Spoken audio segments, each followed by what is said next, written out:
Good afternoon, everyone. Welcome to the session on how to increase graduation rates of students with disabilities.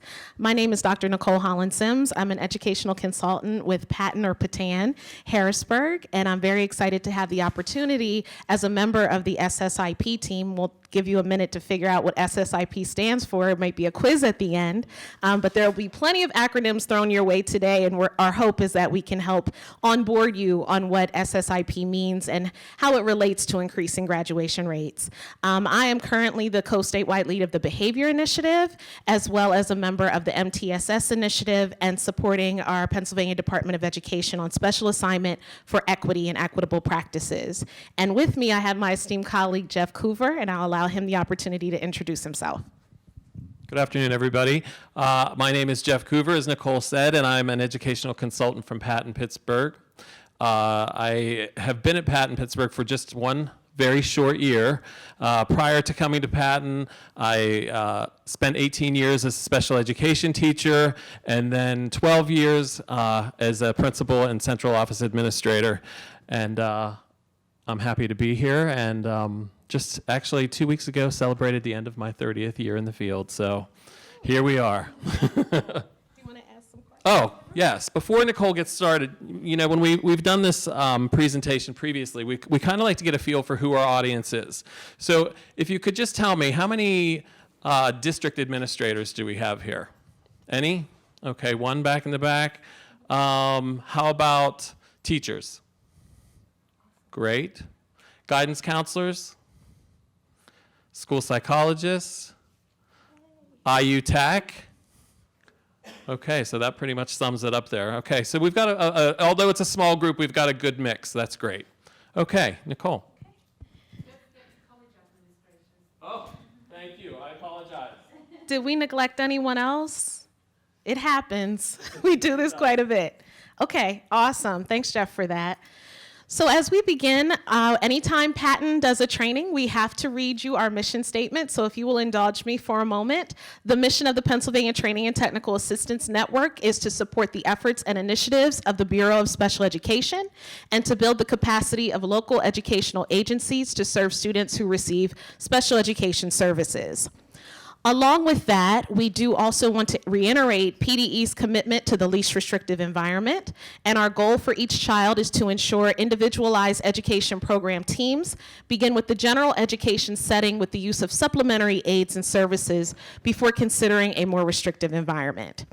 So with all of that as our foundational piece of our mission and vision, this leads us into why we're here today and to talk about the importance of graduation rates for students with disabilities in particular. So the objectives for today's session are broken down into parts. So in part one, we're going to talk about what is SSIP, or the State Systemic Improvement Plan, and the national research around dropout in secondary schools. For part 2 and 3, we're going to walk you through 5 phases of implementation on how to increase graduation rates of students with disabilities. And then we're going to encourage you, we may not have full time today to do so, but we provided you with a planning document that we hope will be useful to you when you go back to your teams and to your buildings to walk through. We're going to take you step by step through that process on some of the key points that will be important for you as you engage in this activity. And then part 4 is to locate and access resources related to this topic via the PaTTAN website and also additional websites that are available. And I'm really excited for you to see the whole page on the PaTTAN website dedicated to the State Systemic Improvement Plan. It's quite extensive, and we think it will be highly useful. I do want to say before I start, Jeff and I are pretty laid back. Jeff, not so much at this moment. I was running late today, so he was like, whew, but I made it. So we're here today, we're laid back. We want you to feel like you can ask a question at any point during the session. If you need to interrupt us, just raise your hand. For the sake of the recording, we will have to repeat your question or run a mic to you. But again, please do not hesitate to interrupt us at any point. Okay, so in part 1, we are reviewing the Pennsylvania State Systemic Improvement Plan. Throughout the remainder of the session, I will refer to this as SSIP and the National Research Preventing Dropout in Secondary Schools. So what is SSIP? How many of you have even heard this term before? Okay, only a few, so that's good. I can enlighten a few of us in the room that may not have heard of it. It's a comprehensive, statewide, multi-year improvement plan to increase the graduation rates of students with disabilities in particular. However, what we have found in the work that we've done around this topic is that the strategies that we are implementing in high schools that we're working with apply to all students and can support all students in increasing graduation rates. So this could include diverse students, English learners, etc.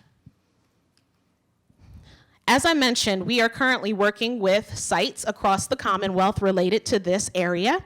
And at this point, we have 12 learning sites across all 3 regions. So as Jeff and I mentioned, we represent different regions of the state. For me, it's Harrisburg, or considered the central region. Jeff is in the west, and we have colleagues in the eastern part of the state that also are supporting selected high schools. So there are 12 of them that we're currently supporting and have been for the past 4 years.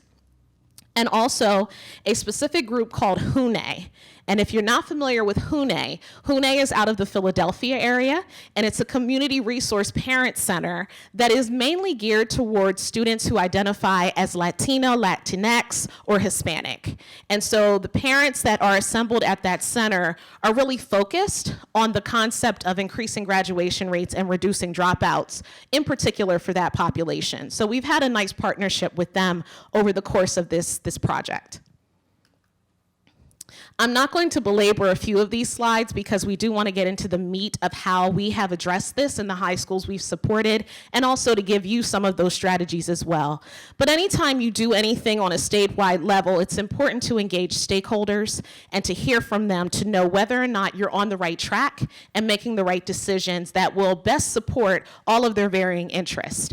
So this graphic just details the schema of how we communicate across all of those stakeholder groups.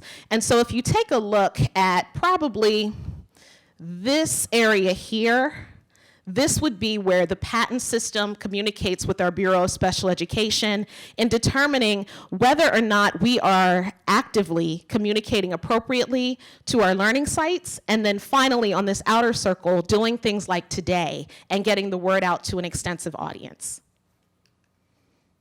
So, one of the things that's important is to know that there's always a framework of some kind that we need to employ when we think about systems change. And systems change in this case is graduation rate.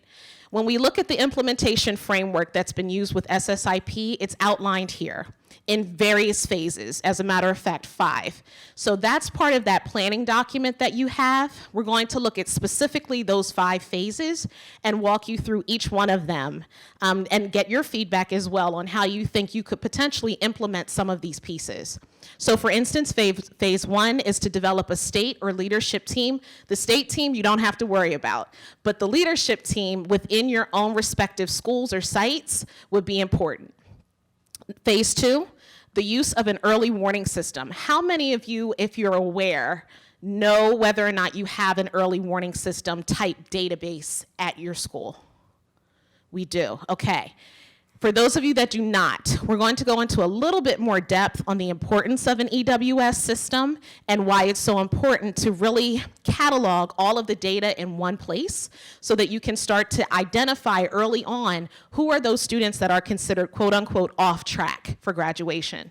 Nikole, can I just interrupt? Absolutely. Yeah. And for those of you, I know that we only had one hand up, but just understand that you may have something in place that you're not really aware of. In other words, how many people, let's ask this question, are aware of student management system in their districts? Okay, so a few more. So some of the data that we're compiling and looking at can come from a student management system. So just know that, if you're sitting there thinking, why don't we have this? You might have it, and just not be aware that that system can pull this data. Absolutely. Okay? Thank you. Yep. So based on that data review, we move into phase 3, and that's identifying the students that are quote unquote off track and how can we do specific interventions geared towards the area of concern. Phase 4 is to develop an improvement plan, or if there is a current improvement plan, consistently revising that. And then phase 5, obviously implement it, see how it goes by monitoring it, and then evaluate if it has been effective. The What Works Clearinghouse has done some extensive research around preventing secondary school dropout, and a lot of the things that we're going to talk about have been shown to have levels of evidence that they have been effective. So the first one talks about being able to identify early signs of attendance, behavior, and course performance as those early indicators, and that's minimal evidence. The reason why it's minimal is because it can't be done in isolation. There are other pieces that would need to be done while you're evaluating that data, what we talked about in those phases, to ensure that there's impact. And so for the remainder of the other recommendations, such as individualized support for those students that are off track, engaging in curricula and programs that connect the schoolwork to the career or college that they're choosing, making it relevant to them, would have the strongest amount of evidence. And then for schools to really think about their students that are considered quote unquote at risk, what can we do to not isolate them, but give them a very strategic model for them to be successful? And in some cases, one of the things we're going to do next year is engage in a cohort series around 9th grade academies. So that's an example of really focusing on a specific group and making it very, very relevant for them as they progress through their high school career. I just sort of went over each of these as far as the recommendations and how they do align to SSIP, so I won't belabor that. Moving into parts 2 and 3, identifying those 5 phases, and then developing the plan on how you might implement those 5 phases. So phase 1 is to develop a team. And I'm sure I'm preaching to the choir when I say you probably feel like you have 5 teams that you may be sitting on or that your school has adopted. The goal would be not necessarily to create a brand new team, but think about your existing teams, who's sitting at those tables, and who might be able to do some of the things we're going to talk about. And Jeff and I have examples that we could potentially share on how teams have been structured. In the site that I'm working with, this team was led by the special education director. And that director then assembled other special education teachers, a transition coordinator, a counselor, a social worker, and that team, along with an assistant principal, engaged in this structure. And we'll talk more about it. And I think if you can, just give me an example on who's on your teams. Yes, you know, one of my teams, I will say, there was more of a focus in terms of leading the team, came from building administration, not necessarily the special ed director, although she is involved. I will say that one of the teams that I'm working with primarily is made up of an already established positive behavior support team. So they're bringing those kinds, as Nikole said, trying to work with teams that are already established so that you don't have that burden of making an additional team. But in terms of the folks that are involved in that, building administrator, school counselor, school psychologist, as well as regular ed and special ed teachers. And the goal would be, ideally, as Jeff said, to have all of those different interdisciplinary folks at the table. And in my case, we wanted to start with just the students with disabilities because they're a larger district. So they'll eventually get there, but right now that's the team that they have. So again, just knowing that it is important to have this team to even begin this process so that all of those different folks can be at the table to add their expertise. So what does this team do? Essentially, what is the role? What is their responsibility? This team would review, and we'll talk about this, the early warning system data. And essentially, what I would say is that if you think about it at an elementary level, how you do universal screening for, let's say, literacy, and you're checking to see who's kind of not responding very well, the early warning system is very similar, except it's a lot more comprehensive than just literacy. It's looking at multiple things, such as attendance, behavior, and course performance. And in this case, course performance could be, let's say, mathematics, as well as English language arts. You can think about the other subjects that are offered. However, those are the 2 that are most likely to indicate the likelihood of a student being on the verge of a dropout. So just keep that in mind, that this team in particular focuses on that data, makes decisions around that data, and oftentimes might meet monthly, might meet bi-monthly, but each time they're focused on the data from that early warning system. And as Jeff said, it doesn't necessarily mean you have to have an exclusive early warning system, but the ability to pull data like I just mentioned and analyze it. So what are some of the challenges and considerations? Again, preaching to the choir, you could probably stand up here and go over this entire slide on some of the challenges that teams face, and number one is time. As we say, 45-minute PLCs or 45-minute leadership meetings, you don't always get what you want accomplished in that time frame, but the hope would be that if there's a structured method to your meeting, that the problem admiration won't happen so much, and there can be more action-driven, solution-focused problem solving. And we're going to show you a strategy to do that, to really have a structured agenda. Evidently, we know staff turnover is something that happens across our Commonwealth and nationwide, and so team structures often ebb and flow based upon that. Ownership of student needs across all content areas. Again, in secondary schools, sometimes it's like, those are Jeff's kids, or those are Nikole's kids. No, the goal would be shared ownership, that all of the students, we have a place to say whether or not we can impact them. Yes, please. One of the things I wanted to just mention too in terms of challenges, you know, Nikole and I and the other consultants who are involved in this initiative, we spend a lot of time going out at least twice a year, sometimes more depending on need, to the districts and meeting with the teams. And when they talk to us and give us feedback about what these challenges are, when you talk about staff turnover, because I know you mentioned that, but you know, we're coming up on beginning our 4th year of this program, and consistently in my spring meetings, I heard from all of my stakeholders, there's been so much turnover that we feel like we need to go through these trainings again. So that's something to really, you know, especially in this day and age when there is a lot of movement, especially with, you know, administration is one of the things that folks talk about a lot. Movement of administrators, not only out of the district, but even among the district and in the district, has been a real challenge for some of these folks that are participating in this. Okay, so we just want to give you maybe 2 minutes because our time is limited today.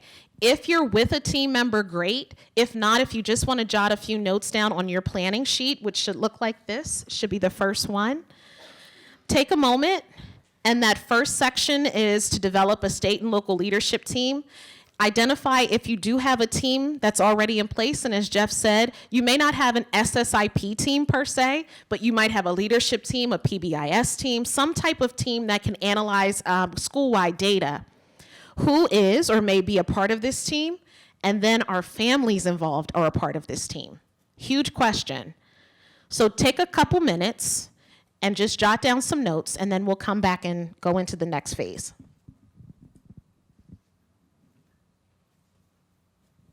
Okay, folks, thank you. Again, as we're going through this, evidently, you know, we don't have as much time as we'd like to give you to have to analyze all of this work. However, please just take your time, take your notes as we go along, take these back to your school and talk about it with your teams. It's really, it's worked. I'll put it that way. It's worked for our teams, and we're hopeful it will work for yours. Okay, phase 2, the use of an early warning system to analyze data. For me, as a data nerd and school psychologist by trade, I love this part. So just indulge me for a moment. The purposes of an early warning system is, as I mentioned, to help schools organize, analyze, and examine all of the data that they have at their disposal. And early warning systems that are basically tailored for this bring those 3 pieces together: the A, attendance; B, behavior; and C, course performance. It does support schools in identifying needs and developing local intervention plans, and then helping those teams to implement and evaluate those plans. It also does help schools identify what we would call quote unquote at risk. I hate that term, but I know it's something we have to use. But it does identify those students as early as possible. And just a quick pause. For those of you that do know about likelihood of dropout, how early would you think that students by attendance are predicted to drop out? What grade? Yes, sir. 3rd or 4th grade? Any other takers? 6th grade? Any other takers?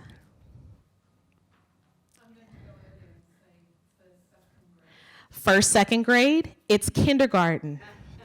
It is kindergarten. So if you have a student in kindergarten who's not attending consistently, the trajectory tends to go up that there'll be a dropout. And that's scary to think about, but it's one of those things that we think about later in this educational career, but it's actually the one as early as kindergarten that we can identify quickly. The other two tend to take the time for us to see over time. And that speaks to attendance, behavior, and course performance. So I'm slightly ahead of myself, but you get the idea. Okay. So you probably are saying, how do you know if a student is at risk? What are the cutoff scores, if you will? So as Jeff mentioned, certain databases will already do this for you, and others you may have to use these metrics. So what I will say as a warning, make sure that whatever you do, you connect with your IT person. Your IT person is going to be able to do this magically without needing you to be there, as long as you provide them with this information. And that's been our experience, at least in the site that I'm in. They decided not to do a formalized EWS. They went with their student management system and just added the metrics to that. So we use the same type of identifiers as you would in a universal screening of red, yellow, and green. Red being off track, yellow warning, and green on track. So if you look at attendance, the way to calculate this is the number of days the student was in attendance during the current school year divided by the number of school days during the current school year times 100. And that gives you a number, or a percentage, I should say, to really know whether or not that student is off track. So we know that a student could miss 2 days in a semester and potentially be close to off track. And that's how important attendance is. So even when we think about students who have chronic illness or those who have excused absences with a doctor's note, they're still missing instruction. So we have to be aware of that when we think about attendance overall. Behavior is broken down into two categories. One being school code of conduct. So this is any type of infraction that the school has designated as certain levels, if that's the way the school district operates. And it's however many incidences where the infraction is a violation of the school code. And so in this case, any student that has more than 5 would be considered off track for behavior school code of conduct. The other behavior is state reportable offenses. And this would be drugs, weapons, et cetera, things that would be identified via the PIMS system. And you can see it only takes one of those to be considered off track. So when you think about both of those categories, they're important to consider. Can I say Yes. something about those? One of the things that folks who, get involved in this is when we go out and start looking at the raw data that's provided to us from the school districts.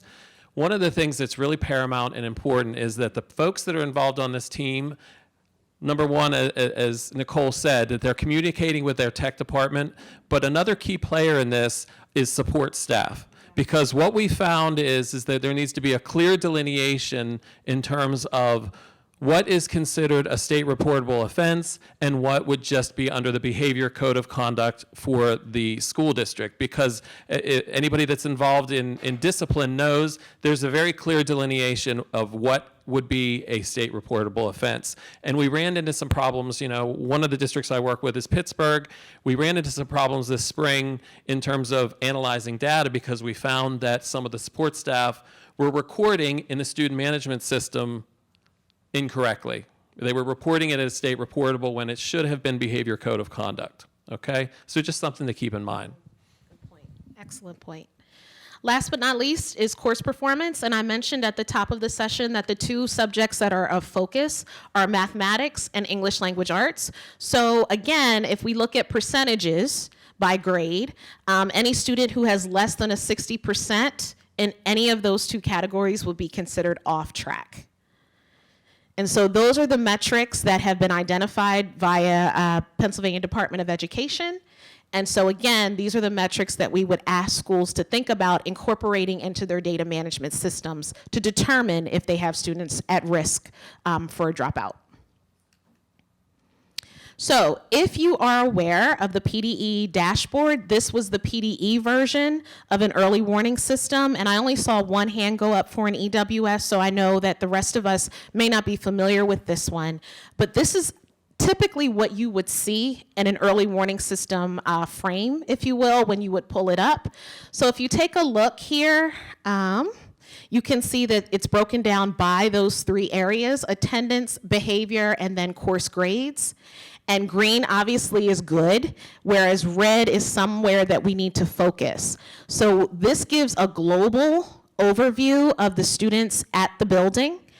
And in this case, 15.6% of the students at this sample building are failing language arts. And that's one of the indicators. So the nice thing about this dashboard is then we can click on the more and get the list of who those students are that are failing English language arts, and then look across to see not only are they failing, but are they also a behavior issue? Are they also an attendance concern, and cross-reference? So then you can formalize a list on which students would benefit from which intervention based on what the needs show us here. That's the PDE dashboard. Again, other databases, other systems can do similar things. The goal would be for you to be able as a team to analyze that data and be able to appropriately match the intervention to the need.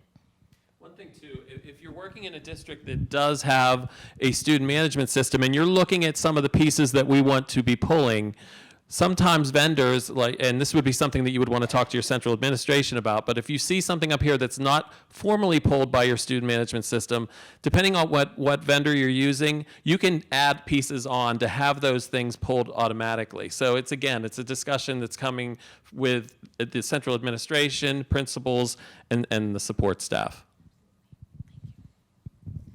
So as we mentioned, these are potential data management systems that you may or may not have at your disposal. But again, we would just encourage you that if you are thinking about implementing this, that these metrics would be incorporated. This is just another example of how you could utilize an early warning system. This comes out of the National Technical Assistance Center for Transition. And I believe his name is, I forget, oh my gosh, I forget his name. Matt Clare, thank you. His name is Matt Clare. Michael prompted me. Okay, his name is Matt Clare, and he created this document, and it's simply an Excel spreadsheet, and it does similar to what you saw on the dashboard, except it's a little, to me, I'll just say it that way, it's a little harder for me to look at this and know exactly where I should pinpoint. However, it does break it down by grade, by quarter, and by students with disabilities, all students, and then the gap that might exist between students with disabilities and all students. So when we consider things like disproportionality, this type of tool might be useful, and that concept of equity, are we equitably giving access and opportunity to our students with disabilities in some of those areas? So that's just another example of what you could potentially use. Okay.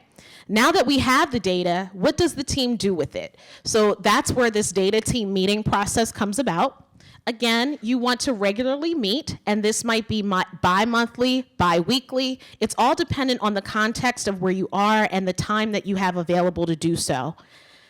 What you would want is to designate someone as your data person, and that could be, again, your technical supports, it could be your school psychologist, it could be your special ed director. Any of those people could have the autonomy to be the data person to really set it up that when you come to the meeting, the data is already pre-populated, and all you have to do as a team is analyze it and problem solve around it, instead of doing it in the moment. So we have students that will respond to intervention, and we need to be able to have a process on how to monitor their progress. Throughout this time as you're meeting, the goal would be to look at if IEPs need revised, because keep in mind, we're still looking at students with disabilities, and some of this work may impact some of the goals that have been set in their IEPs. And then follow up regarding any progress made. So one of the interventions we'll talk about momentarily is Check and Connect. And I hope many of you are familiar with it. If not, we'll talk about it. But it's one of those things that if you have a Check and Connect mentor, if that person could come to the meeting and give an update on the student, that would be extremely helpful. Or if they could be a standing team member to give updates consistently, that would be ideal. Okay. We're going to show you where all of these documents are. So if you don't have it in front of you, don't fret. By the end, Jeff is going to take us to the website so we can at least see where some of these things are housed. But one of the things that we have used throughout our time with our learning sites is what's called the EWS Data Analysis Team Meeting Protocol. Remember earlier I talked about the importance of a structured agenda with time frames, et cetera. This models, if you're familiar with it, the TIPS framework, team implementation problem solving, and that's the same type of thing. It's structured, there's time limits set for each item on the agenda. There are roles that are designated such as facilitator, timekeeper, data analyst. All of those things are a part of this team meeting, and those roles can rotate if you choose. However, it is important to have those time frames because, as we said, you could get down in the weeds on a certain student, and then other students that you wanted to get to, you lose time. And so the goal would be to be very strategic, very intentional on the topics that you're going to cover. In addition to that, if you do identify a student that is in need of an intervention and you want to be proactive in tracking that progress and knowing what has taken place, this is the supplemental document that goes along with that protocol that is based upon the individual student, what has happened, what is the ABC of concern, attendance, behavior, course performance, what is the data showing, what are the interventions, who's responsible for it, et cetera, et cetera. It's a specific action plan for that student. And again, we can show you where they are. So now it's your turn again. Again, 1 minute. If you could just take a look at phase 2 on your planning guide and just think about, do you have an EWS in place? And even if you don't have an official EWS, do you have the ability to pull some of the data we talked about? Are the suggested EWS benchmarks utilized? Do you already have those cutoff scores? When or how often does the team meet to analyze data? What protocols are in place for the data team meetings? You may already have a structured way of doing it. And how do you communicate with families of students who may be off track? So just take 1 minute, think about those questions. We'll come right back. Okay, folks, we're going to bring you back. Thank you. Okay, we are now into phase 3, which is to identify the target needs of intervention based on the needs of the students with disabilities who are considered off track. So what does the SSIP process look like for schools? And so we're just going to take you very briefly through the entire linear thinking, rather, of this process. Number 1, the early warning system. You have to begin with some type of framework that will allow you to analyze the data.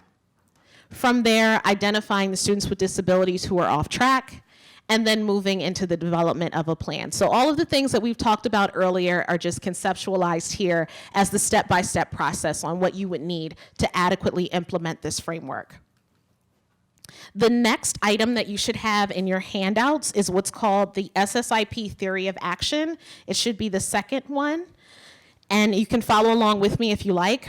What I'd like for you to do is just follow me on the left-hand side, which is the strand of action. And then in the middle, in the white box, is where we'll spend some time. So we're looking at leadership, collaboration, technical assistance, and accountability. But in order to achieve all of that, to increase graduation rates of students with disabilities, we have to use what's called coherent improvement strategies, which is the white box. So if you take a look, there are 7 strategies present. And the first one is, again, to have an early warning system. You're good. You're fine. Number 2 is MTSS academic or multi-tiered systems of support on the academic side of the triangle. Number 3 is MTSS for behavior, and we'll talk more about each of these. Number 4 is attendance strategies and alternative programming. 5, ensuring culturally responsive learning environments and instructional practices. 6 is related to empowering families and communities to become more involved. And finally, 7 is rigorous and relevant instruction to better engage students in learning and provide the skills needed to graduate. Hence why we think transition is a perfect fit for this session, because it's one of our coherent improvement strategies, one that we know is most important to sustaining students' support throughout their time in high school and hopefully school completion. One of the things I'll add about this resource, that as we have moved through this process, and we are, again, as Nikole said earlier, we're now moving into the 4th year of this process, but we're also, as PaTTAN consultants, sometimes contacted by districts who, through the compliance monitoring processes, have been dinged on graduation rates. So this is one of the resources that we initially provide to a school district who says, okay, I'm stuck writing an improvement plan through the audit process. What can you do? What can you do to help me in terms of writing up that plan? This is a great resource to use with those folks just to get them on track to where they need to be to meet compliance. So definitely hang on to this as we go through the next set of the session, because we'll refer to this quite often. So the first one is multi-tiered systems of support for academic. This is strategy 2.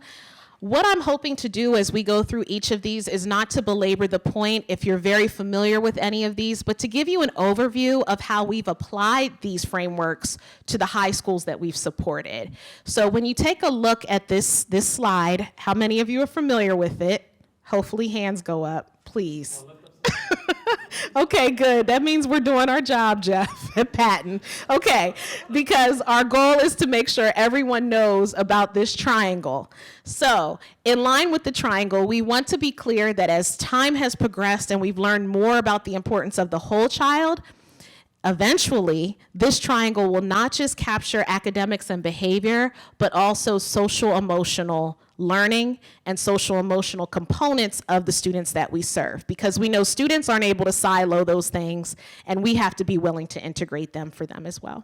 And one of the things that I'm going to talk about when I get to my section is, again, we look at that tiered approach for behavior. We look at that tiered approach for academics. When we look at some of the components of that early warning system, like attendance, it's great to use the kind of that tiered approach and look at attendance in that kind of a structure as well. And I'm going to talk a little bit more about that. Okay.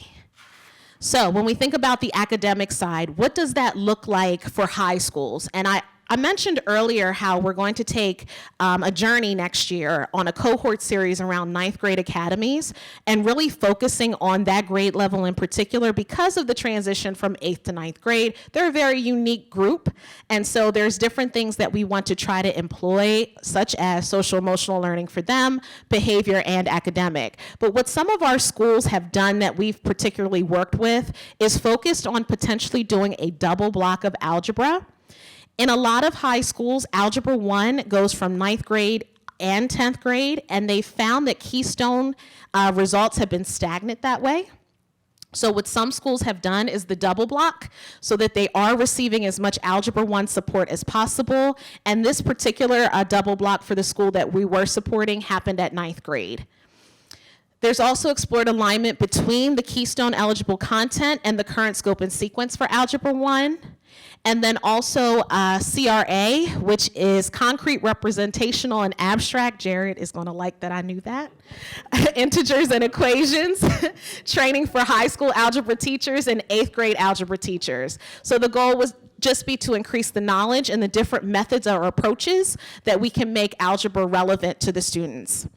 And then finally, any PaTTAN resources, our statewide lead is Jared Campbell for mathematics. So if there are any questions related to math that you have around how did you change the schedule, how did you do that with Algebra 1, he would be the person to reach out to, and we can always give you that information. In literacy, my colleague, Dr. Jennifer Collins, who is the statewide lead for MTSS, she is a proponent of Voyager Sopris. So if you were to Google that, you would find resources that have been basically approved as being evidence-based and really don't have any monetary gain to say this is a good product. So if you were to go to Voyager Sopris, what you would find is Language Live. And Language Live is something specific to secondary schools, and in this case at the 9th grade level, around remediating English language arts and reading. And so that would be the one that I would hang my hat on because we've seen great results from it. The others that are mentioned are Achieve 3000, which is a computer-based program, Compass Learning, Read 180, some of you may be very familiar with, again at the secondary level, and System 44. In biology, the thought of co-teaching was also noted so that there could be some type of additional support for students that are failing in biology. But again, if we go back to those ABCs, the 2 areas of focus for SSIP have been math and English language arts. But again, bio is one of those things that we're testing on, so it would be important to have some work around that. How many of you are familiar with word generation? Okay, got it. So word generation is one of those things that I think has been extremely important in remediating vocabulary. Because as we know, vocabulary is one of those things that's really important in reading at the upper grades. And so what schools have done, at least at the middle school level that I've seen, is adopt something like word generation, where specific vocabulary words are then taught across all of the subject areas by week. So if the topic is, let's say, civil rights, civil rights is spoken about not only in social studies, but science and vocabulary tied to that topic is also covered so that they're inundated with that vocabulary on a consistent basis. And we've seen great results from those types of supports as well. Trans math is another from Voyager Sopris. And again, some folks in our group are more familiar with some of these academic interventions than others, but trans math was another recommended one by our statewide lead in math. So as far as approaches and scheduling, we talk about the importance of potentially students meeting before or after school, during lunch with teachers so that they can get additional supports. This may seem very common sense to a lot of us, but you'd be surprised how when you say this to some schools, they're like, oh, we didn't even think about blocking that time out. So that's why we wanted to note it here. After school programming, scheduling periods during the day that they can receive credit, even if it is considered intervention, and a modified core curriculum so that they can have a period 10, which might be a mentoring time. So when you think about Check and Connect and having that time to have rapport and relationship with students, a built-in period 10 could allow for that. And then last but not least, National Honor Society tutoring. That would be some type of peer tutoring where they're learning from each other. Okay. And here's my frame of reference, and that's multi-tier system of support for behavior. So ultimately, whenever we talk about that other side of the triangle, it encapsulates so many other things. And what we know to be true is that social emotional learning, along with academics, they all go hand in hand. So when we talk about behavior, we necessarily can't isolate it from the other parts and points that are necessary for a student to be successful. Again, another triangle. However, in this triangle, we're specific to behavior in the sense that we're looking at school climate and positive social climate and culture for the students that are in the buildings. So at tier 1, we're looking at universal expectations. Do students all know what being ready, responsible, or respectful looks like, sounds like, and feels like? Beyond that, at tier 2, the more strategic level, can they engage in interventions that can be in a small group, such as small group intervention counseling, check-in, check-out, and standard protocols, so that whenever we think about social emotional learning, for instance, in a lot of schools, school counselors will go into a class, teach a social skills lesson, and walk right out of the class. And guess what walks out of the class with the counselor? The social skills lesson. So if teachers can start to adopt some of those practices in the classroom, it can have a long-lasting effect rather than being stuck to one person. The counselor can then do more work at those advanced tiers to be a little bit more strategic in supporting the goal of the social skill curriculum. Again, at the high school level, it may look a little different, but that is the goal here, is to be very strategic and intentional on the supports that we're providing based on the climate that we want to see. So Check and Connect. This would be considered a tier 3 intervention. And again, it's something that's related to mentoring. So I mentioned here, check in, check out. I think it's important to distinguish the two because they often get confused. Check in, check out is simply this. I'm a student who's having an issue. I go to Mr. Coover. In the morning, I say, hey, Mr. Coover, I'm going to try to have a good day today. He says, okay, Nikole, you come back in the afternoon and see me and tell me how your day went. It's a little bit more complicated than that. However, that's the amount of interaction we may or may not have.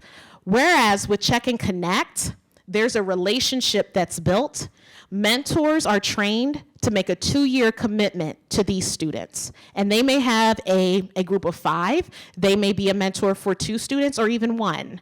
But this comes out of the work of the University of Minnesota and has been the only evidence-based practice to really show improvement in school completion based upon how this is outlined and delivered.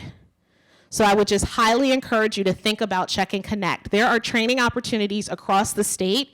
PaTTAN has been involved in training. A few of us are Check and Connect trainers. We're getting more on board with our pathway to graduation. So there's more opportunities if you have schools that are interested in Check and Connect.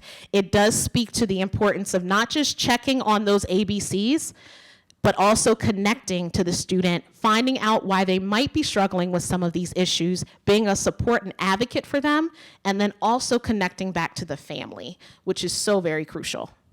Just to poll, and I don't know if Nikole asked this earlier or not, I don't think she did, but do we have anybody in the audience that's formally implementing Check and Connect at this point? Nobody? That's fair. Informally? Parts of it. Okay. Okay.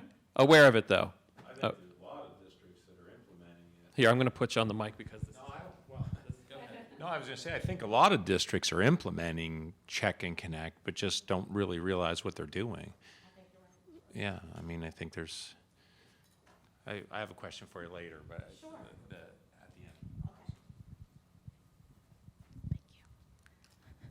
So just to take you through Check and Connect, because I can see that most of us are not familiar with it, and that's actually an important thing for us to know, that we can enlighten everyone on what it really means. So with the mentor, again, you're looking at a long-term commitment. This is not just for a semester, this is not just for a year and see ya. The goal would be a 2-year commitment to follow that student. One of the key components of Check and Connect is this concept of persistence plus. And persistence plus means, for instance, if you have a parent of the child that you're mentoring who you just cannot seem to connect to, you haven't been able to reach them by phone, by email, they're not available, persistence plus would say to continue doing it in spite of. Because one of the examples in the training that we heard was that the mentor was leaving voicemails for the parent, and they just said, that parent doesn't care, they never call me back. Little did they know that parent was taking in everything they said on the voicemail, but just was afraid to communicate because in their view, the school was the authority. So we have to be continuous in our support of families, because sometimes there are some of those unspoken barriers that keep us from thinking they want to be engaged, they just have their own method of engagement. The check would be a system that obviously connects back to the early warning system in some ways, but there's a sheet that every mentee has that helps them to look at their own tracking of their A, attendance, their B, behavior, and their C, course performance. And that mentor also then works with them to say, hey, Jeff, why were you late to first period 6 days in a row? And that's that constant check, so that someone is having that opportunity to check in with them, because he might say, I just started a new job, I have to take care of my siblings. All of those things could come out of those conversations just by looking at the check. From there, we can connect as mentee and mentor to problem solve, think about capacity building. So when Jeff goes to 11th grade and I'm no longer his mentor, setting a foundation so that he seeks out the support of another mentor or someone else to be an advocate for him, and then really engaging him to be a part of our school community.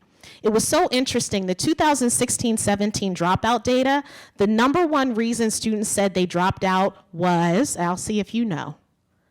Why do you think students dropped out? What was the #1 reason? They hated the school.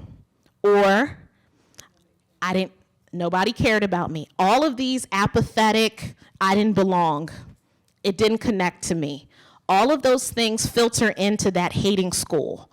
And so if they can feel a connection or affiliation, that's half a battle won. It sounds cliche, it sounds like, oh yeah, that's just so easy. It really is that easy. If you can just get one little piece of them to connect to the school, you have some chances. Do you want to say something? Okay, all right.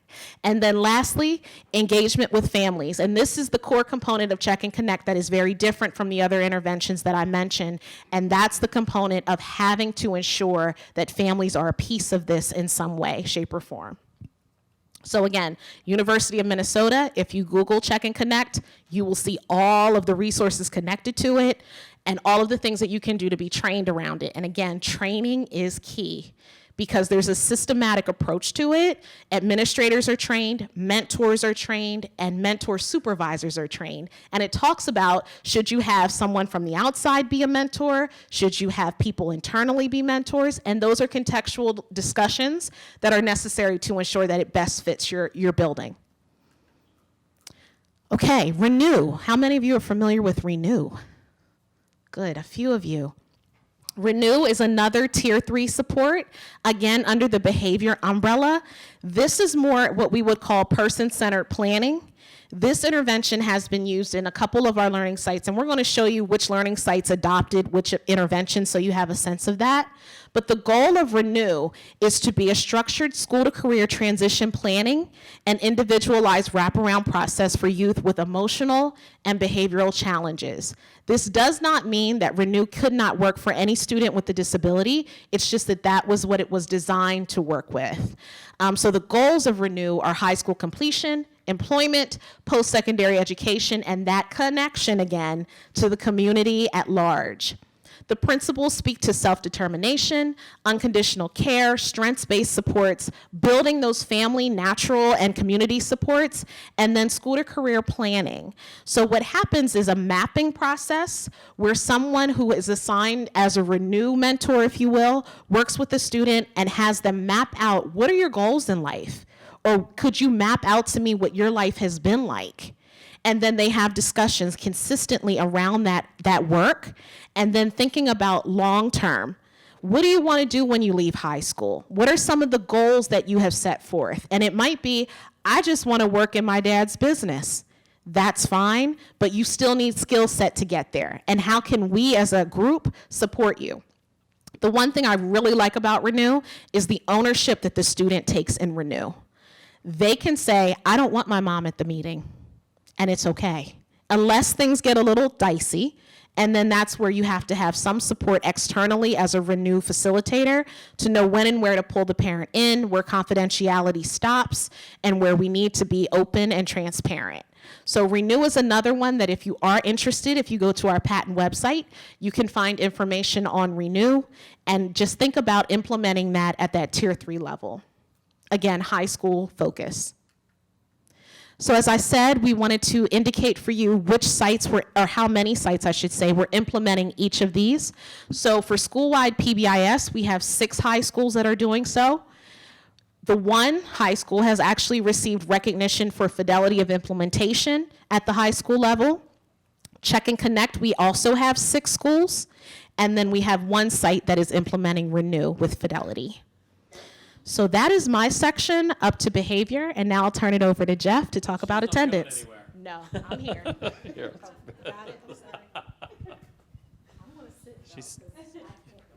I'll be handing you the mic. Okay, so our next section, our next strategy is strategy 4, which is promoting the implementation of attendance strategies and alternative program. And we've talked a lot about the A and the ABCs. A is attendance. The goal of this section is to eliminate the need for dropout and offer attendance strategies and alternative options. And again, I'm going to show you this slide coming up here, but before we do that, when we think of chronic attendance, we think of the kids who just miss school a lot, but it's a lot more than that. And one of the misnomers about this is that if a student has an excused absence, most districts will, when they get their report card, they have excused absence, unexcused absence, and the focus, which is negative, is usually on unexcused absence. For our purposes and for our data collection, when we think of what is chronic absence, it's any absence. Total of all absences. So if you're out for a suspension, that might not on your report card be recorded as an absence because we put you out. But again, when you're thinking about is a student chronically absent, it's the addition of all of those, unexcused, excused, as well as suspensions. Okay, I talked a little bit earlier about the tiered approach, and tiered approach to behavior, tiered approach to academics. This is, for our purposes with SSIP, we're looking at a tiered approach to attendance. And how can we, identify those students who are chronically absent? And if you can see here, and I know that this is hard to see on the slide, but students missing 5 to 9% would be considered at risk. Students, and that's still a tier 1, students missing 10 to 19% would be moderately chronically absent, and those students who are 20% or higher would be in that tier 3. So again, when you're looking at the approaches to attendance and what can be done, and we have some examples in each of those tiers, one of the things that you need to take into account is when you're looking for interventions, the cost, obviously, that's involved, because the higher you go with the tiers, the more expensive it is and the more resources that you have to have in place with students. But this, I think this slide does a really good job of teasing out those kids who would be in our data collection in terms of attendance. Okay, one of the other things that we look at for this section is alternative programming in terms of credit recovery, okay? How many of you work in school districts that have alt-ed program in place for credit recovery? Can you, real loud, give us an example of what that looks like? What does it look like in your district in terms of credit recovery? Credit recovery is there's an online system that we have purchased that are courses online, and so my teachers monitor those. In addition to them taking their academic courses, my teachers monitor their progress towards taking those online courses during a prep period or like a study period. Okay. And they also have access at home that they can Right. be doing it. Is it individualized? Yes. Okay, key point.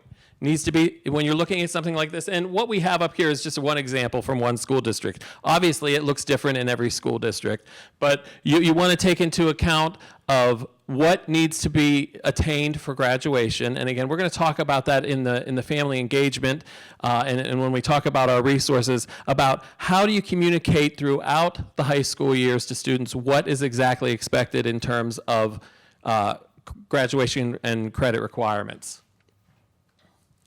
Okay, again, credit recovery, as she said, online courses, full online program. You could have a full online program. Some districts have blended programs where the student is maybe taking courses online at home in the morning, but going out and working or going to the CTC in the afternoon. Before or after school or during summer, Nikole had mentioned even the 10th period. Some districts weave that 10th period in terms of students being able to work on credit recovery during that 10th period if they have that available. We also talk about virtual academy with the option of learning half-day work. That's what I said earlier. And also assessing using project-based and alternative assessments. That's the Innovation Academy. Okay, our fifth strategy, and our guru of culturally responsive is right here from PaTTAN. She's all about culturally responsive practices, and she's going to help me through this. One of the things I will say, when I first came to PaTTAN and I first started in this initiative, I found this to be one of the most intriguing pieces of this training because I didn't realize it until I actually looked at this myself. But when you talk about being culturally responsive, school districts can say, we respond, we're responsive and we see the needs of all students, we meet the needs of all students, but when you really dive deep into it, surface culture is things like, we do arts and crafts around culture, we do dances, we have games, we have special holiday celebrations. That's all surface culture. Diving deep into culture, you're looking at things like communication styles and rules. Little things like, how do you respond to students of color in your classroom? How do you, if somebody's late all the time, are you making a face? Things like that. Those are the deep things in culture. Concepts of self and time and past and future. And their attitudes towards, things like ethics and adolescence and dependence and their approaches to all of the things that come with a culture. Did you want to add anything about that? I would just say I think You were fine. I would just say that one of the things that we hear from schools when we talk about this iceberg is they'll say, so you mean we shouldn't do holiday celebrations or we shouldn't do some of the surface things? And I would just say, no, please continue to do them. Just don't make it the only thing you do to be responsive. Okay, so some of the characteristics of culturally responsive teaching, do your teachers have positive perspectives on parents and families? And again, we're going to talk about family engagement. And I'll tell you, even in being involved in this initiative for this past year, I can tell you that when I go out into districts and we do our face-to-face data meetings and we talk about what's happening, that family engagement piece, this is not going to be a surprise to you, family engagement piece is the biggest struggle that they have. I was a building principal for several years, and I had kids from K to 12 in my building. My kids who were in the building, their parents from K to 8th or 9th grade, really involved. When did that fall off? In the high school. So it's a time that's really difficult to get them engaged, but there are ways to get them engaged. Okay, wait, I didn't want to do that yet. Okay, sure. Do you feel like, I would imagine that inclusion and being meaningfully included would have a huge impact on that? Is that something that you are looking at as well as a piece of this, or is that not really sorry. No, you're fine. When we think of culture, I think that's been a misnomer across this work. Sorry, I see you, Joey. Okay. Yes. All right. One of the things that we wanted to make clear, and I don't know that we've been as explicit as we need to be, is that special education students' disability status is a culture. And so whenever we're thinking about responsiveness, inclusion is a natural connection to equity, diversity, inclusion, culturally responsive practices. So right on point. Thank you for that. But again, some of the other things, communication of high expectations, learning within the context of culture, student-centered instruction, culturally mediated instruction, reshaping the curriculum, teacher as facilitator, all of those things, again, really taking a deeper dive and looking at whether those things are occurring in your district. Okay, elements of culturally competent leadership. Assessing your own culture is important in this situation. And again, that would be, how can you assess your own culture? Can you think of ways to assess your own culture within your buildings or districts? Paula? I was going to say, I think sometimes people come with the perspective of, well, we're not culturally diverse. We are a school that isn't culturally diverse, so we don't have to address it. Okay. So I think that that's sometimes a wrong assessment. Okay. But as a leader, how can you from an administrative perspective, gain a little bit more insight in terms of what that looks like in your building? Anybody? Yeah. Poll your student. You can poll your students. You can poll your staff. You can do. What am I looking for? We talked about this. Surveys. Yes, the surveys. So there are ways to get a better feel for what's exactly going on in your buildings. Again, valuing diversity. Paul was saying some buildings feel like they don't really have any, but it's not just, you're looking at different groups that exist within your building. This is not necessarily just an issue of race, okay? Managing the dynamics of difference, and again, as administrators, we're all very keenly aware of the fact that you have to deal with disagreements and different feelings about culture and where kids come from. Again, it's recognizing that it's going to exist and handling that appropriately. Adapting to diversity, again, I can tell you a great example of adapting to diversity that I've experienced within this program. One of my sites, just within the past year, they brought 3 buildings together and they redistricted. And this was a situation that they talked about because, when a district is divided up into certain areas, it sometimes after years can be very territorial. And so when they brought all of those kids together and had them all in one building, this was a situation that they faced. And then again, institutionalizing cultural knowledge as well. Okay, again, what can schools do? Nikole touched upon this a little bit earlier, but they can calculate disproportionality in academic and discipline data, assess and survey staff in awareness of their own culture and school climate, and engage cultural brokers from families and communities to support school efforts. Can you talk a little bit about cultural brokers? So a cultural broker, I'll give an example. In a site that I was working with, they had a high Nepali population, pretty much like Jeff was saying, joined recently, and they had to adjust to that. And some of the things that they were finding is that the Nepali students were coming in and their shoes were falling apart because they walked to school every day. And as it got colder, some of the teachers decided to do a shoe drive and gave some shoes to some of the Nepali students. Well, time went on and the shoes didn't change. They continued to wear the shoes that they had and not the new shoes that they were given. And the teachers felt like they're ungrateful, they don't want what we're offering, what's the problem? They didn't figure out until they connected with a pastor from a Nepali church that that was a form of disrespect to give to them because they're very proud people. And so if they didn't have that cultural broker, that pastor, to give them that information, they would have continued to be misinformed and sadly think that that group of people were in a negative way rejecting the help that they were giving. So cultural brokers can exist in varying contexts, and again, not just based on racial ethnic cultures, but also disability, homelessness, children of incarcerated parents. Those types of brokers are important for this type of work. And just to add to that, when you're talking about, categories of disability, a lot of districts will have disability awareness nights and things like that, where they'll bring folks in, they'll have, student advocates coming in and speaking about their disabilities as well as parents. Again, those are all kinds of cultural brokers.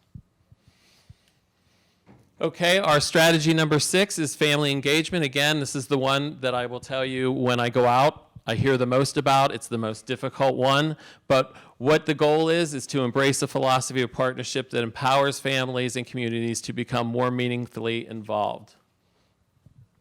Okay, so, this is in terms of research. Research shows us that when families are involved in family engagement with the school, they achieve more, regardless of what their socioeconomic status is, their ethnic or racial background, or the parent's educational level. And students have higher grades and test scores, better attendance, and complete more homework more consistently, and go on to post-secondary education.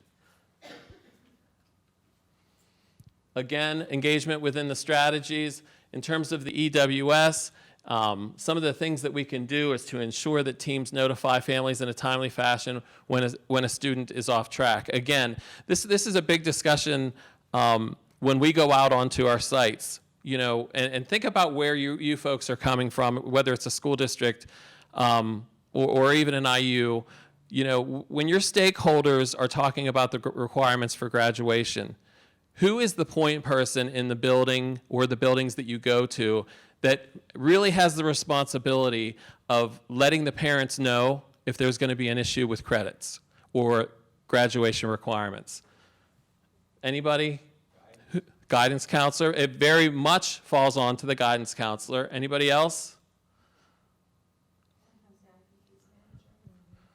Exactly, IEP case manager, because again, this isn't really an IEP issue, but it needs to be communicated through, either, and we talk about the requirements for graduation within the transition plan, but if there's going to be a problem, the parent shouldn't be hearing about it the month before graduation.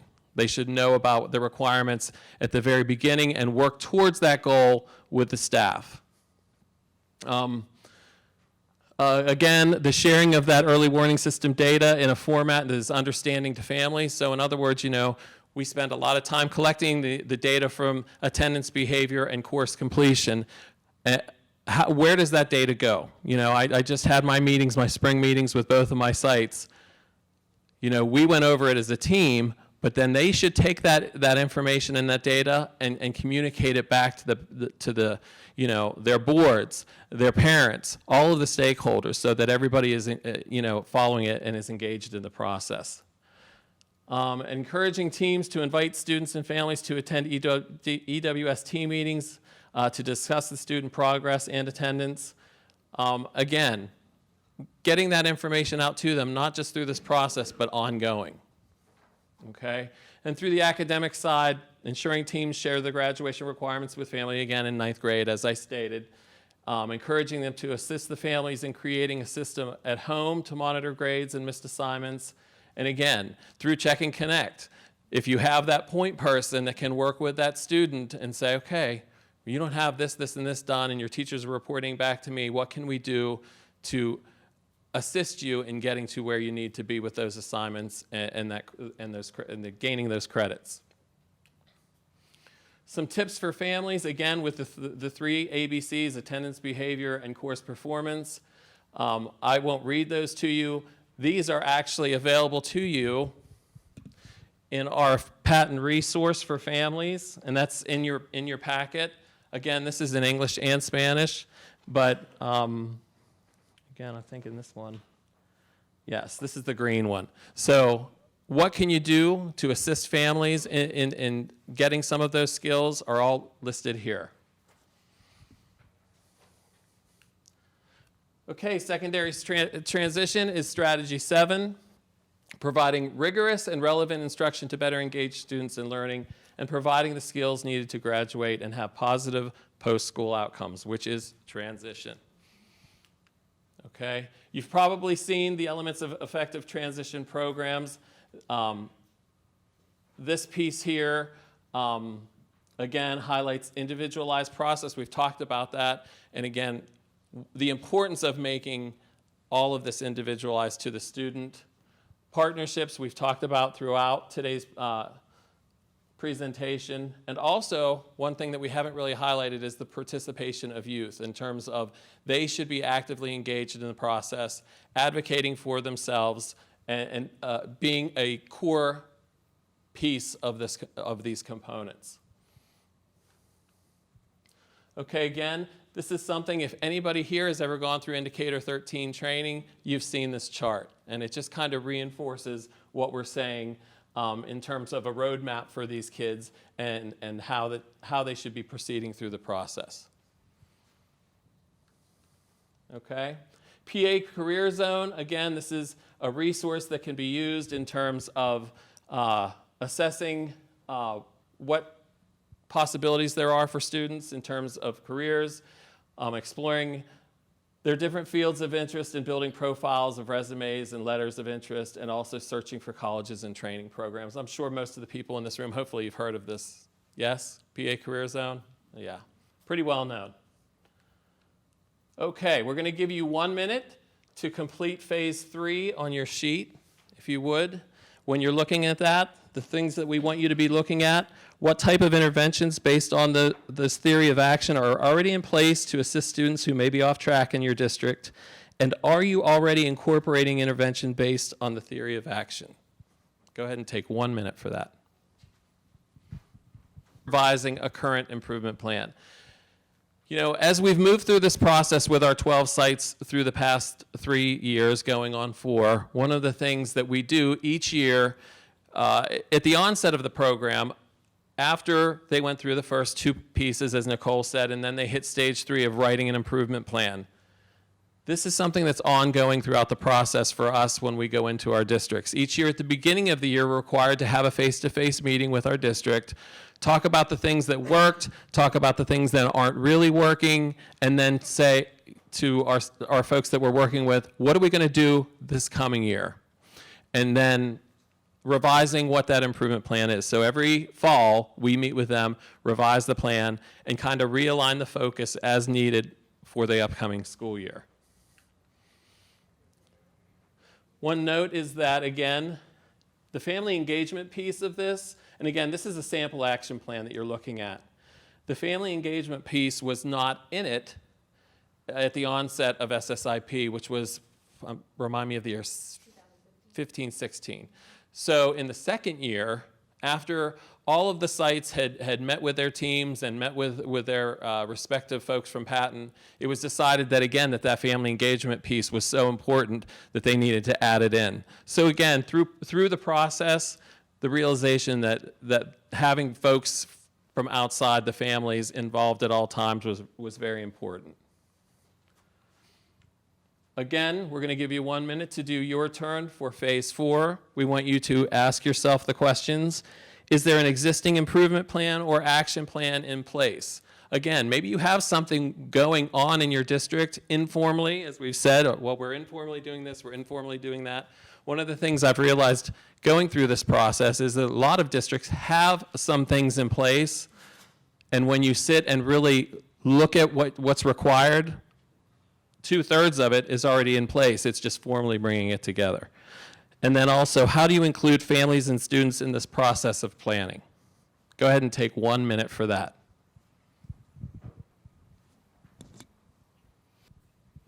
Okay, I'm going to bring you back.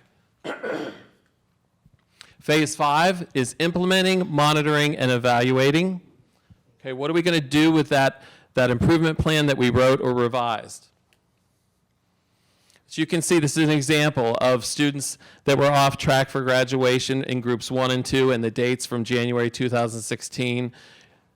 After looking at the early warning systems and the data that was provided, this is just an example of the improvement that we saw in terms of those students being off track.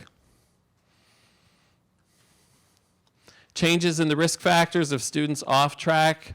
Again, you can see this is group 2, which was 2016 to June 2017. The percent of students off track for graduation with multiple risk factors, 36%. Percent of students off track for graduation with multiple risk factors after interventions was 23. The decrease in the percent of the students with multiple risk factors from October 2016 to June 2017 was 13%. Was that a positive impact? Yes. And one of the things that I'll tell you is when we go into the districts, you know, I told you that we're required to do so many face-to-face meetings a year. We end our school year. I just finished up mine. And are you assigned at this point? So have you had your end of the years for, okay, in May. So I just completed mine for my site. Nikole has completed hers. We have the chance this year to look at across the board the improvements in terms of the ABCs, students who are particularly off track, completely, or, you know, off track with all of the ABCs or with the risk factors. And you can see in my sites, and I haven't had a chance to look at any of the other sites, but for the 2 sites that I have, there has been a dramatic increase from that first year to our 3rd year in terms of improvement in all of those areas. So we know that the data shows that these things are working. Jeff, how long do you collect the data? It's formally collected twice a year. We have a January data collection and we have a June data collection. So. Well, this is the 3rd year we've been collecting data. On the same schools. Correct. The same groups. There's group 1, group 2, and group 3. Right. Yep. That's fine. Bring new schools on every year? Do we bring schools on every year? No. Correct. Correct. That was the question. Do we bring new schools on? No. We've been working with the same 12 existing sites for 13 years, or for 3 years, not 13. 3 years. But, you know, again, the face of SSIP and what it looks like is probably going to change what that will look like. But moving forward, what we're told is, again, when we meet as a statewide team, we talk about what it will look like forward. Moving forward. We do know that our 12 existing sites are all going to be getting funding for next year again. Whether we're doing formal data collection or not with those sites is yet to be determined. But one of the other questions is what does this look like for everybody else, like the folks that are sitting here that are not really involved in SSIP? Well, again, I would go back to my earlier comment. When you go through compliance monitoring and you have issues with graduation and dropout, which is part of that FSA, you can now, you know, come to us and we can provide you at PaTTAN with resources in terms of putting some of these things into play to help you lower those rates. Okay. Real quick, we're going to give you your turn for phase 5, and just ask yourself the question, how do you measure the fidelity of implementation, monitor student progress, and share results with your other stakeholders? 1 minute for that. And I'm getting the 5-minute sign from my colleague up here, so we just have to go through some resources and then we're going to be done. Finish up here. Again, part 4, accessing resources concerning graduation and decreasing dropout rates from the PaTTAN website and additional sites. This is where we're going to show you what we can provide to you. And again, at the end of the slide, you'll see the SSIP team for the whole state listed. Any of those consultants that are in your area would certainly be available to help you through the process if you feel like this is something that you need to develop an improvement plan for. Again, when you go to the PaTTAN website, this is our main page. Under the tab of graduation and post-secondary outcomes, you're going to go to secondary transition, and you see there graduation, post-secondary outcomes, and state systemic improvement plan. You want to click on the SSIP tab, and it will take you to some of the resources that Nikole and I have been talking about this afternoon. Okay, we have, again, these are the directions that I just went over. They're there in your handout. PaTTAN publications, again, these are available at your PaTTAN offices. If you want to get in touch with one of your consultants, we can provide these to you. One is called Strategies for Families. One is called School Attendance, Strategies for Schools, Families, and Youth. Again, they are also printed in Spanish if that's a need for you or your district. The ABC student publication, which is provided to you into your packet today. You can take those with you. Again, if you need multiple copies, we're happy to provide those to you. There's also how can families support. Again, one's for students, one for families, both in both of the languages that I first mentioned. Okay, data tools. Again, this is on the website. When you go to SSIP resources, all of them are there for you. All the ones that Nikole mentioned, I mentioned, and the ones that we provided for you are all there. Hopefully you've all heard about our series of PaTTAN pods. Actually, our PaTTAN pod folks are here this week. They're doing some recordings for us in 116, is it, Paula, do you know? I think it's room 116. 113. There is a PaTTAN pod that talks about the SSIP process and the ABCs of increasing graduation rates. And that is one of our colleagues, Laura Moran in the center, who is actually the state lead for SSIP.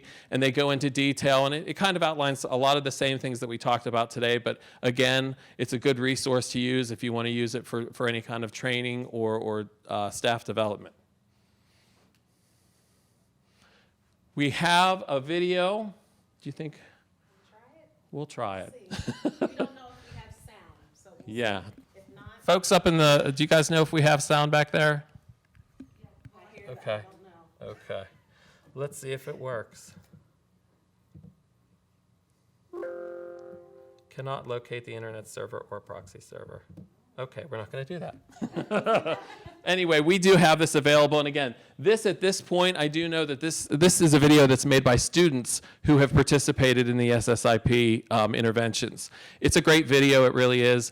If any of you folks need this, you can contact us at our email addresses that are listed on the last slide. This is not available on the PaTTAN website at this point, but I know that they are working towards making that available.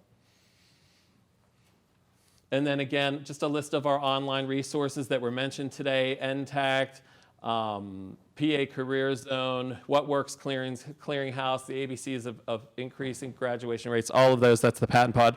This is a comprehensive list. And just to follow up, these are the members of our SSIP team statewide. Again, depending on where you are, if you're King of Prussia, Harrisburg, Pittsburgh, you can feel free to contact any of us here, and we will be glad to kind of put you on the right track in terms of resources and if you need help developing improvement plans. Okay? Any questions? I know that we did have back here. You want to talk to us afterwards? Okay. You just don't want to be on camera, right? Okay. Thank you very much. Christine has some housekeeping things for you. We appreciate your attendance here today, and we hope that you're having a great conference.